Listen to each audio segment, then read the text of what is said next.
They chose wrong, now regret's your best revenge. How people can look you in the eyes and still not see what they're losing. How they can hold something rare, something steady, and convince themselves there's something better waiting out there. You watch them walk away, carrying your love like it's replaceable, like it won't cost them later. But love like yours isn't something they find again on a random Sunday. It's something they'll search for in everyone else and never feel the same. At first, they'll feel free, maybe even proud of their choice. But the high doesn't last, because soon the silence grows, the excitement fades and regret begins to whisper, not with noise, but with quiet reminders. Part number 1. When they choose wrong. When they left, they thought they were walking toward happiness. They told themselves they were chasing something more exciting, something lighter. They thought your love was too serious, too deep, too demanding. What they didn't understand was that depth only feels heavy to people who are afraid of feeling it all. They confuse your consistency with boredom, your care with control, your honesty with intensity. But time has a quiet way of proving what's real. The new person they chose might have been easy at first. No arguments, no challenges, no real conversations. But ease fades when there's no emotional substance to hold it together. And that's when their mind starts to wander back, not because they want you again. Part number 2. When you stop chasing. There's something powerful about no longer reaching for someone who took your presence for granted. It confuses them at first. They were so used to you being the one who cared more, the one who texted first, the one who tried to fix things. But when you stop, the dynamic shifts. Your silence begins to echo louder than any words ever could, and that silence becomes their mirror, because now they're the ones checking their phone, waiting for your name to appear, wondering if you found peace, wondering if someone else has taken their place. And the psychology behind that is simple. People crave what they can no longer control. When they lose access to your energy, they start missing it. Part number 3. When regret begins to burn. Regret doesn't arrive with a warning. It builds slowly, like a quiet ache that grows stronger each day. At first, it's small, a random memory, a song you both loved, a place you used to visit together. Then it starts happening more often, and suddenly they can't escape it. Every thought of you brings both comfort and pain. They remember how safe they felt in your presence, how your voice steadied them when life got heavy. And now, all they have are echoes. They try to distract themselves, but distraction never wins against connection. Their brain starts to crave what once felt familiar, because love isn't just emotional, it's chemical. Their mind associates you with calmness, safety, affection. Part number 4. When they realize you were different. In the beginning, they think they'll find another you. Someone who loves deeply, who understands quietly, who stays through storms. But they don't, because a connection like that doesn't repeat itself. They'll meet people who make them laugh, but not feel safe.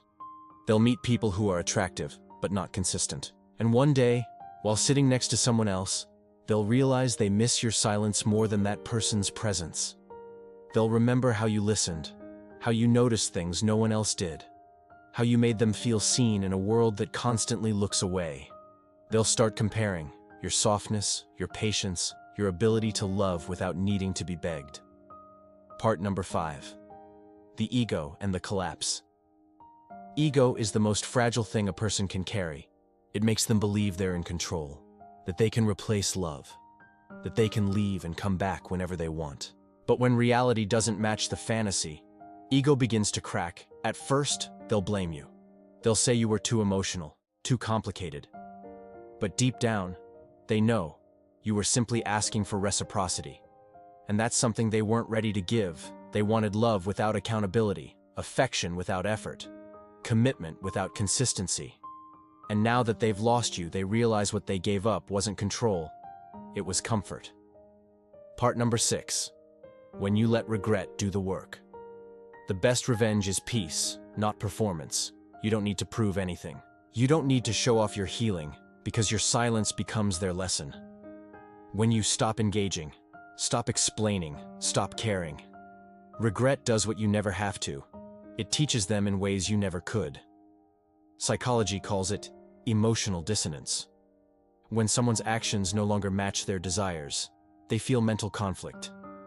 And that conflict grows until it becomes unbearable. That's what happens to them. They start wondering why they can't stop thinking of you. Why no one else feels right, and the answer hits. Because they chose wrong. Regret becomes their companion, following them into new relationships. Part number 7. The mirror of loss. There's a moment that always comes, when they finally see themselves clearly. Not the version they wanted to be, but the version they became.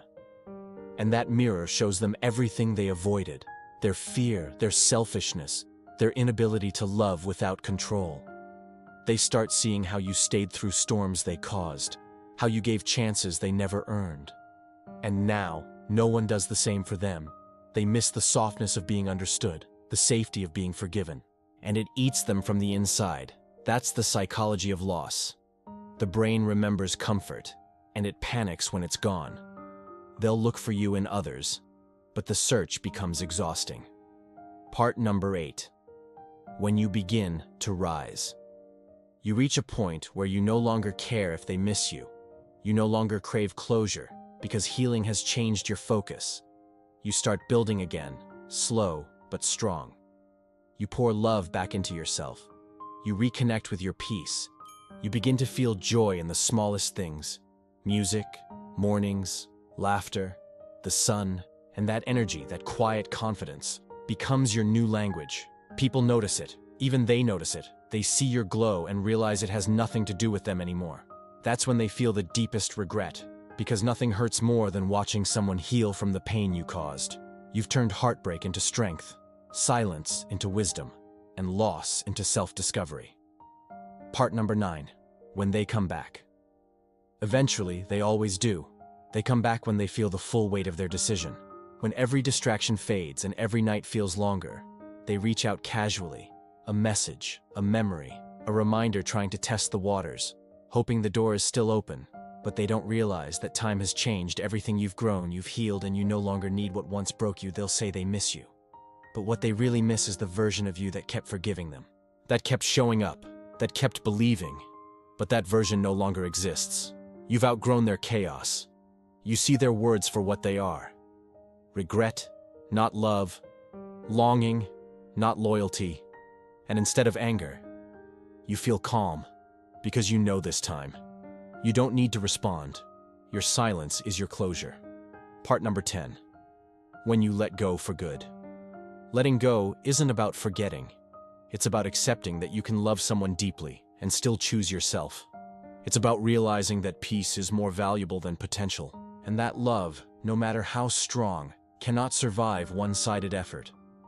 You learn that closure isn't something they give you. It's something you create by walking away with dignity. You stop replaying the story. Stop wondering what if, because the answer no longer matters. They chose wrong. And that's their lesson to live with. Not yours to fix. You've learned to love without losing yourself, to care without clinging, to forgive without returning. And that's what freedom feels like. So let life handle the lesson. Let regret do the talking. You don't need to rush justice, because regret works slowly, but it always arrives. It visits them in the quiet hours, in the stillness of the night, when they realize what they walked away from, while you sleep peacefully, untouched by their chaos. Remember, you were never the one who lost. They were. You were never replaceable. They just couldn't recognize value when it stood in front of them. Now they'll spend their days trying to find what they already had, and you'll spend yours finally living free. Because your peace is the ending they'll never recover from, and your silence is the sound of their regret finishing the job.